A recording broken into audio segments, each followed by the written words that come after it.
观众朋友，看转来到咱台湾，高中新的大代志，就是高中教育会考有17.3万的学生去考试。也今日早起8点呢，开放这个学生来查成绩哦。根据统计，全国有541个人，这个5个科目甲作文拢摕到上悬的级数。也5个科目拢是 C 的，这个 C 的意思就是讲，要搁加强这部分的是有9999个人是占全部考生的5.80%，也这个比例呢是第一摆无到6%。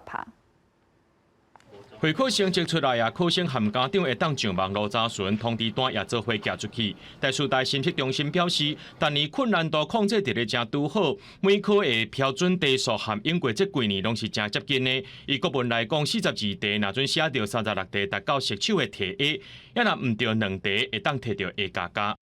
自然的2个端点呢，就是各降了1题，然后国文科也是各降1题哦，难度控制上是非常的稳定的。今年5A 有16547个考生，占所有考生9.59%；5C 有9999人，占所有考生5.80%，是这12年来5C学生比率头一届加伫咧6%。咱若今年有541个学生摕到上届悬的5科熟手写作6级分，分析103年到114年国考熟手人数百分比，国文、英语、数学增加趴数超过7%，社会和自然增加大约是4%。咱若国考爱加强的是数学和社会，降差不多7%，国文、英语、自然是降差不多5%，题 A 增加，题 C 减少是真明显。我们在会考的计分方式是透过标准参照，大约它的特征是什么？他们在教学上面可以努力的去把学生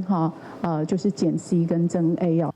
写作测验是以2只层次的图片，请考生提供文字写出符合情境的文章。有973个人摕到6级分，也若753个人是摕0级分。杨光说明的台师大教授李清云表示，看到段样性含小小的学家，而且有7成的考生写选择。借由一个图，让孩子们去诠释，在